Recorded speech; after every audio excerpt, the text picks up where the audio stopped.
بسم اللہ الرحمن الرحیم۔ السلام علیکم رحمۃ اللہ وبرکاتہ۔ ڈیئر ویورز، کیا حال و احوال ہے؟ آج میں آپ کی خدمت میں مانگ اللہ سے چینل سے 27ویں روزہ کی عبادات لے کر حاضر ہوئی ہوں۔ تو آپ نے نماز فجر کے بعد دعائے نصرت کو 17 ٹائمز پڑھنا ہے، یعنی کہ 17 بار پڑھنا ہے۔ رب انی مغلوب فانتصر، رب انی مغلوب فانتصر۔ اور ظہر کی نماز کے بعد آپ نے بڑا درود شریف، درود ابراہیمی جو نماز میں پڑھتے ہیں، اس کو 40 بار پڑھ لینا ہے۔ عصر کی نماز کے بعد آپ نے عصر کی نماز ادا کریں اور صدقہ دیں۔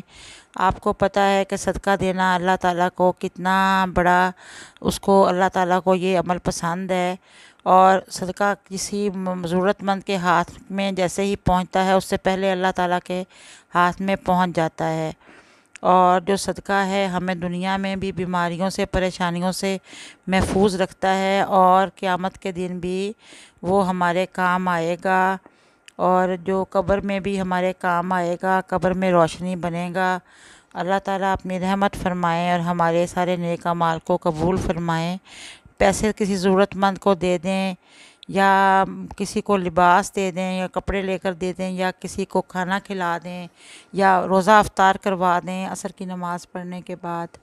اور اس کے بعد پھر روزہ افطار کریں گے، مغرب کی نماز ہو جائے گی تو مغرب کی نماز کے بعد آپ نے ذالک فضل اللہ یؤتیہ من یشاء واللہ ذو الفضل العظیم، جو سورۃ جمعہ کی آیت نمبر 4 ہے، اس کو آپ نے 40 بار پڑھنا ہے۔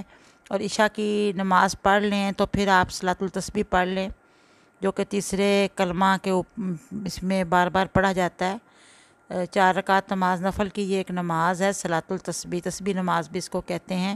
عشاء کی نماز کے بعد یہ ادا کریں، اور اس کے بعد 500 بار استغفر اللہ الذی لا الہ الا هو الحی القیوم واتوب الیہ پڑھ لیں۔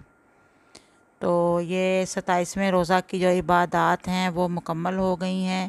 اب میں آپ سے اجازت چاہوں گی، اور جانے سے قبل میں آپ سے کہوں گی کہ پلیز میرے چینل کو سبسکرائب کر دیں، اور ویڈیو کو لائک کر دیجئے، اور بیل آئیکن کا بٹن پریس کر دیں۔ اللہ حافظ، پھر ملاقات ہوگی انشاءاللہ۔